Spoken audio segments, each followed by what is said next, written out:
Expert witness and researcher Lisa Vetten has clarified that her analysis of interactions between Judges Secretary Andiswa Mengo and Eastern Cape Judge President Selby Mbenenge is not intended to patronise Mengo, but to examine dynamics of authority.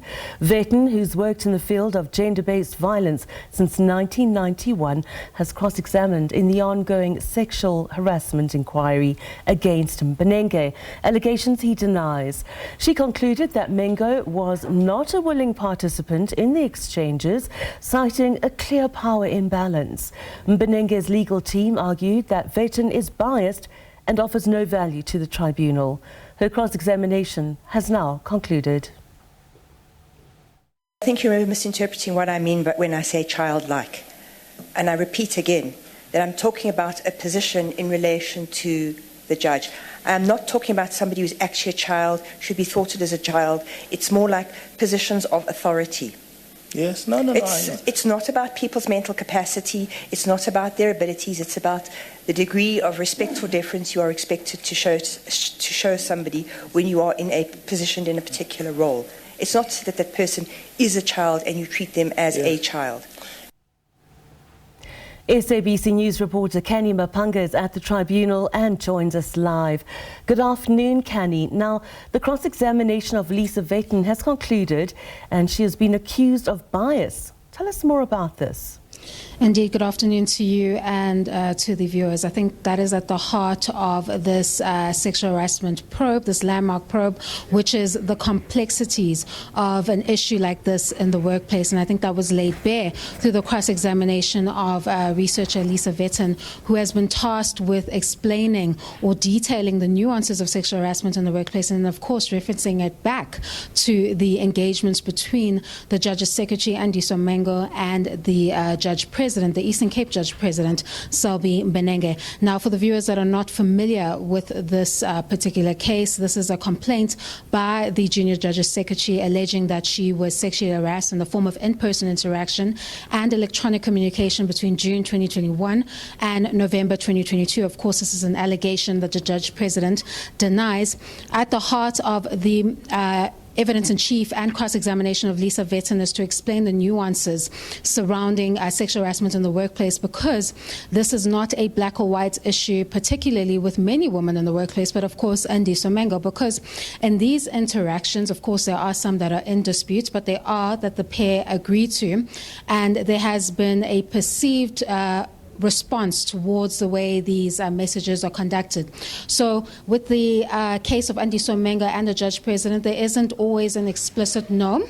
And of course, there are some engagements where it is perceived that she may have been entertaining the alleged advances. You have seen that Lisa Vetten has explained the context upon which sexual harassment can take place. She's also gone into great detail about how the power imbalances may inform a victim to not directly say no, but rather instead employ strategies to evade or rather manage the situation that they are confronted with. And it is against that backdrop which she reached a conclusion that Andiswa Mengo was not a willing participant in these interactions, and that there was a repeated type of conduct from the Judge President where he simply would not take no for an answer. Of course, Mbenenge's counsel takes issue with this kind of analysis. They're arguing that it is sympathetic to Mengo and does not consider the perceptions, or rather what the Judge President would have understood from the exchanges between the pair.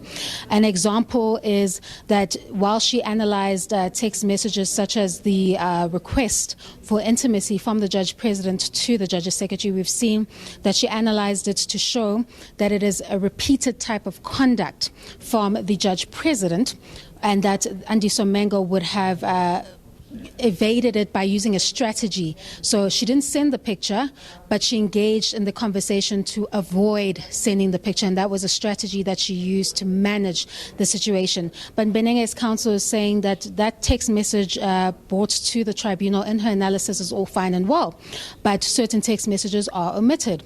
They've brought up those sexually suggestive texts where the pair are talking about possibly engaging in intimacy.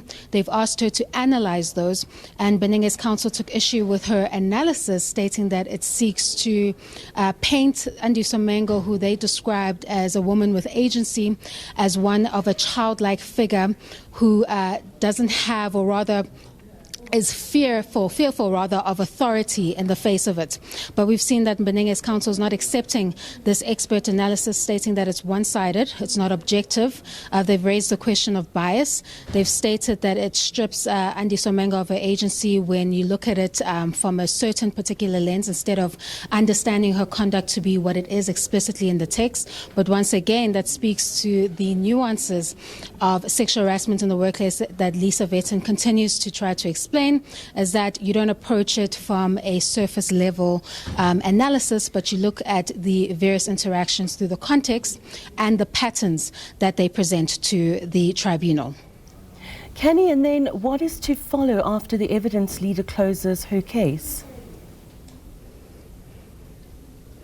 Well, the evidence leader has since closed her case, so Lisa Vetten was the last witness for Advocate Sulome Skeppers. This now turns to the respondents. It's now their defense to the allegations that they are facing. We do understand that the next witness could possibly be an official from the Eastern Cape Division of the High Court, and they could be discussing a number of issues pertaining to the dynamic between the Judge President and Andiswa Mengo. And there's often this incident that is alluded to about how Andiswa Mengo allegedly stepped up to her line manager in that court. Maybe this particular witness will give meaning to that evidence. That evidence is being used to showcase that she's not this childlike figure, and that she can speak up to authority and has that agency as a woman, and means what she says when she says it. So we'll see when the hearing begins again at 1:45 as to who this witness is and what evidence they will continue to shed light on in this landmark probe, this first ever